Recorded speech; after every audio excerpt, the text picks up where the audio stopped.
Hi, this is Jeremy from To the Table Games, and I recently went on a canoeing trip. And it was my vacation for the summer. We were supposed to go to Boundary Waters, but it was on fire. So we had to actually, instead of going into the Boundary Waters, we just went the other direction and went into the Superior National Forest and canoed there. But before my trip, I told my friends, I was like, I'm bringing some games. We're going to play games. And so I had to figure out what games I wanted to bring on my canoe trip. And obviously, I couldn't bring Castles of Burgundy or Scythe because those are way too big and they would get destroyed on a canoe trip. So I needed to figure out what types of games I could bring on a canoe trip and how I go about that. So I thought, let's talk about it. So, one of the things I really thought about, because I wasn't sure when we were going to have tables or if we were going to have to play on the ground. Most of the games that I got, I tried to have like a small, like play area, just to make it easy.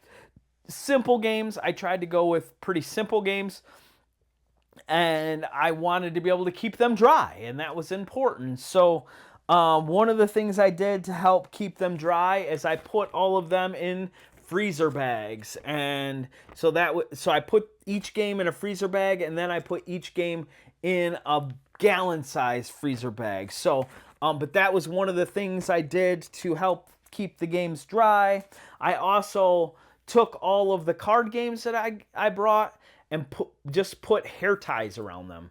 I just had extra hair ties in my house, and so that was what I used instead of buying rubber bands.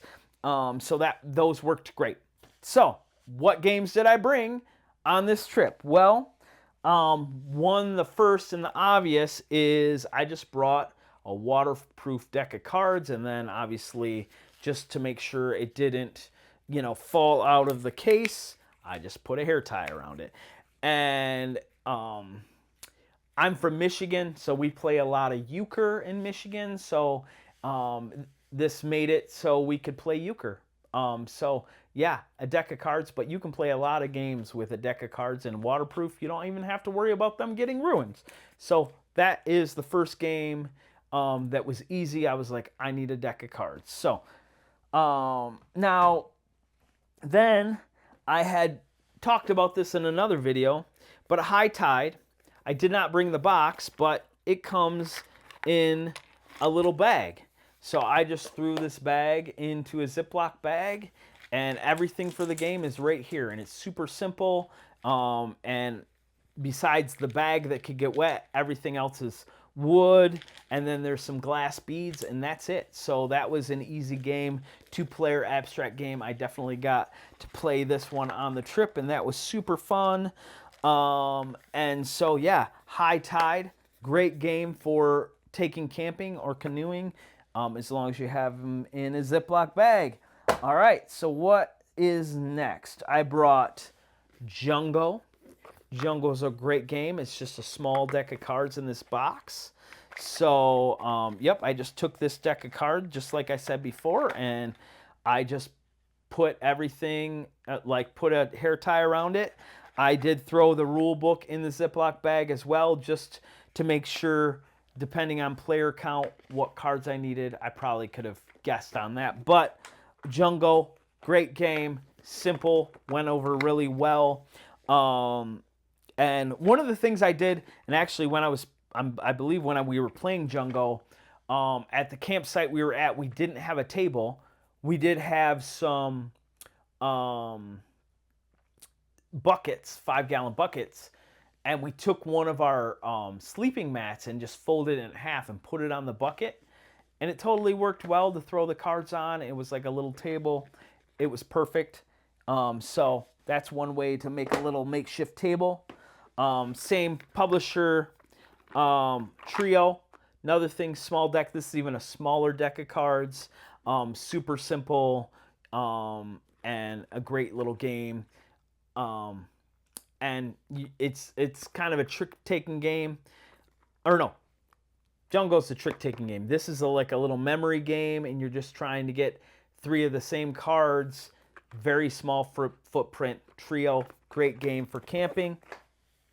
And that I got to play that one too. It went over well. This was the only one I didn't end up playing, and this was probably the most complicated game that I brought. But once again, if you have like a mat on a 5-gallon bucket, this is perfect size. The only cards is your deck of the 2 decks of cards, and then 10 cards get put on there in the discard pile. That's it. So it's a pretty small footprint, and I thought it'd be fun for the guys that I went with. So I brought Marvel Remix, and then of course I needed a party game. So I brought Chameleon, and I found this great little travel version of Chameleon. And this is basically there's a card with a bunch of words on it, and it might be like gaming themed. That was one of the cards that we had done. And then you roll a dice, and everyone except for one person has a card with the 2 different dice. So you just go column and row, and you find out which word on the card is the word that, and everyone knows that word except for one person has the Chameleon card. And so you're basically just trying to give clues to let everyone know that you know the word without letting the person who doesn't know what the word is. So this is a great little party game. There's also Spyfall, which is a similar type game. A little bit, you need to bring several little like sets of cards, so it'd probably be a little bit bigger footprint, but still small enough you could take on a trip. And that one's picture-based instead of word-based. So this or Spyfall be a great game for camping. And then there was this game that I bought, and this probably had the biggest footprint. And this is Trailblazers, but I just had to buy this game because it is like the camping themed game.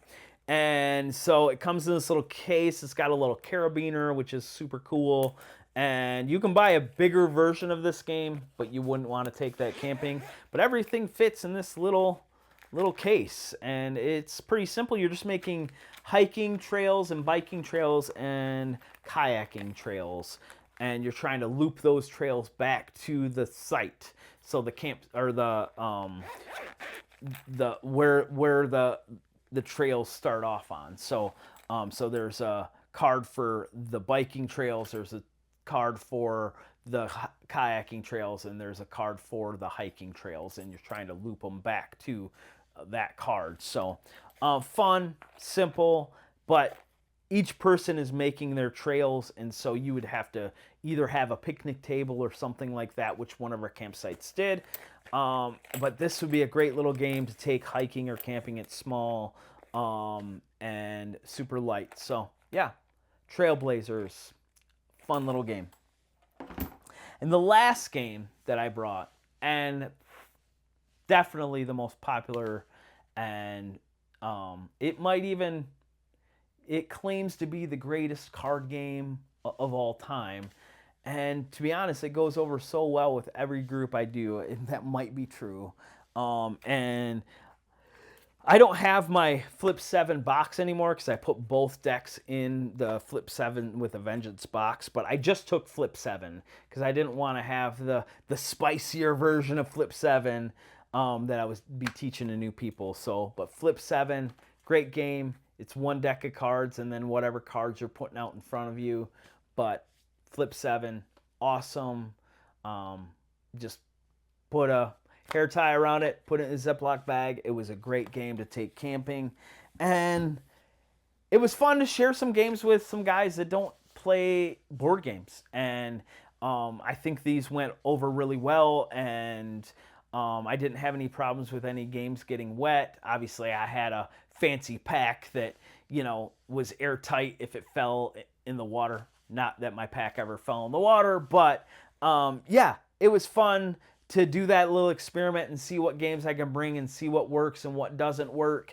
And if I go on any of these other trips, I definitely will probably do that again and maybe explore some other games and see how I can bring them. So, but yeah, this is my little trip. I'll throw some pictures up my trip at the end here, and then we'll do closing.